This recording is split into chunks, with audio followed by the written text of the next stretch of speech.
Pete, big fan of your work just over the years, so I'll start by saying that. Just love what you do, man. I really appreciate that. Thanks so much. I do want to talk about your new show, which is on tonight on CBS, 9:30 Eastern. It's also on Paramount Plus. It'll be available to stream live and on demand. Now, in this, and I have a theory about bowling and bowlers in general, the storyline involves, a guy who bowls, but you probably had to bowl a little bit to be believable. My theory is that if anybody practices enough, they can be a great bowler. Anybody. You don't have to be a great athlete. If you just practice enough, you can be a pro bowler. What do you think? Well, I can't speak to that. I know that I can get better at bowling in the course of a couple hours because somebody, Robert Smith, who was in the PBA, would adjust me. He'd turn my body this way or he'd tell me extend my arm that way. And before I knew it, I was throwing strikes. So I don't know. I will say it's a lot harder than it looks. Yeah, it's hard, but just let's hear what I'm having to say. I can't be in the NBA. I can't. I'm 6 foot tall, can't really jump, can only shoot so well. But bowling, I think if I just put in the time, I could be a professional. It's a lot of time. Let me ask you this. Do you feel the same way about archery? No, you got to be a little stronger. They have balls that are 6 pounds. Are you crazy? My hips would go numb after 10 throws. These balls weigh 10 pounds if you want to have any power to them. I stand by my statement, Pete. I said what I said, and we'll move on from there. No, it would break my heart, Bobby, if you were like, you're right. I want you to stick to your guns. Please don't. Stay in your lane. How We Roll is the name of the show, and let's just talk about this for a second. So, again, it premieres tonight, but what is this show about? It's about a guy, a real guy named Tom Smallwood, who gets laid off after many years working in an auto factory. He gets laid off.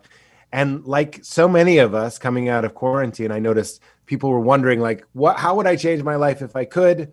What does my life look like? How would I change it? That's what happens when Tom is laid off. He uses that crisis as an opportunity to reevaluate. And what I love about it is that his family, it's not just him being confident and sure that he can do it. It's his family that says, we think you can do this.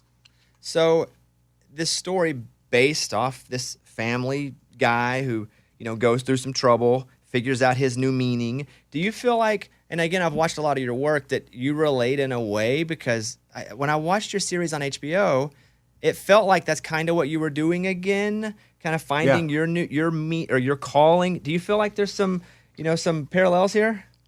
Absolutely. One of my friends, Richard Rohr, this great teacher, taught me people don't change if their life is working. If things are working, you don't change. We change when things stop working. And in my case, it was a divorce, and that's what threw me into the deep end of stand-up comedy. And in Tom's case, it's getting laid off, and that throws him into the deep end of his dream, which is bowling. But that's just how we seem to be as human beings. If it's working, we keep doing it, and when it stops working, that's suffering, but it's also a good opportunity to make a change. So How We Roll tonight on CBS. So a lot of writers involved in a show like this, and yourself, who writes a lot and is quite funny. Do you have free reign to punch up a joke or try a joke while you guys are shooting? I mean, free reign, sure. It's a very creative environment. Real authority would be I would do the joke and then I would be in the edit and I would insist that they use that joke in the edit. It's not my show to that extent. And that was actually quite a relief for me.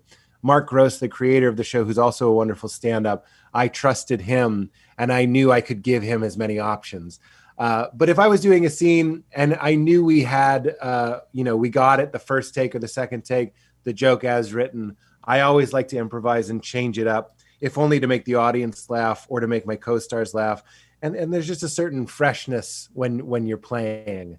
And that's the kind of tone we want on set. So I haven't seen the show. Obviously, it comes out tonight. I'm not cool enough to get a screener. So I'm asking questions here because I haven't seen it. Is it a multi-camera with a studio audience? And if so, how is performing in that arena different for you when you perform on stage doing stand-up or when you're performing in any of these things that you're doing? Well, I'll say with Crashing, where there was no audience, a lot of times you were just guessing. I mean, you might hope to make the camera guys laugh, and oftentimes they would you'd see their shoulders moving. You couldn't make them laugh. But it's very satisfying and rewarding and helpful to hear that feedback from the audience. And it reminded me of doing stand-up. Sometimes I would shoot all day doing How We Roll, and then I would go out to a club, and I noticed that I felt warmed up. Like I felt like I had been doing stand-up all day, because it's similar. It's hitting a mark under lights, telling jokes. One's in a comedy club and one's on a television stage. Your material to me is very positive, and I feel safe. I'm a clean guy with soap and words. So when I watch you perform, I'm like, okay, like your vibe is my vibe. So do you get people in the audience that will like heckle you because you're not doing material that's really pissing people off, but do you still have people yelling at you and screaming from the tables? Well, not really. I mean, every once in a while it would happen. Some people just seem to misunderstand what a comedy club experience is, and hecklers often are people that are just misinformed, meaning they always say the same thing. I thought I was helping, like I thought that was part of the fun, and maybe in 1981, when stand-up was like a real infant in its art form, that might have been more of the show. But these days people come out, they want to see the full hour of stand-up that the comedian has prepared, and there's a lot more respect. But every once in a while, if somebody's blackout drunk, they're blackout drunk. They're going to yell stuff. But these days clubs are pretty good about giving them the boot. I'm going to ask you the question that I'm sure you've been asked 10,000 times as a great comedian. Anyone ever tried to slap you? No, I've never tried. Nobody's ever tried to slap me. I never felt threatened physically in any way. Sometimes during like photo shoots, I remember people grabbing me like they thought it was funny to like. We just talked about how this is a clean show, but they would grab me, let's just say inappropriately, like big biker guys taking photos with me, and they were like, "Oh, this will be funny. I'll grab them here," and I'm like. That wasn't my favorite, but I've never been assaulted. That's for sure. Did you feel weird for Chris Rock? You're like he was telling like what was your emotion when you saw that and have been able to think about it for a few days? Oh, I haven't been able to think about much else. I'm shocked at how lingering the image is, and not just for comedians. I think it's funny that comedians, it's what we do for a living. We sort of make it about ourselves. But this was hard for all of us, I think, to see. Seeing somebody get attacked in that way is triggering. It can even be traumatizing depending on what's happened in your life. And I think that's one of the reasons why we keep replaying it. So for me, it was just heartbreaking. The look on Chris's face afterwards. I think we all know what that feels like when something scary happens and we're trying our best to act like it didn't happen. That to me is what can break somebody's spirit, having to put a smile on it. How We Roll premieres on CBS tonight at 9:30 Eastern. So watch the show. Pete is wonderfully funny. And the last question that I will ask is, I guess, about your podcast, which you guys talk about some pretty deep stuff. This is a deep question, and a quick answer here. Just two things that don't really go together. What is the meaning of life, Pete? Oh, that's easy. It's not easy, but this is Alan Watts. Alan Watts says the meaning of life is life. If there is, and I believe there is, an indivisible consciousness behind this all, it wanted to play, it wanted to dance with itself. So it divided, the one divided into the many to do everything, to have this conversation with you, Bobby, to make a TV show, to play, to laugh, to feel, to have your heart broken. The meaning of life is life. The podcast is called You Made It Weird. Last question, I lied. When you write for The Simpsons, is there just a pressure that is not put on by the Simpsons folks themselves, but that you are involved in something that has existed at such a high level for such a long time?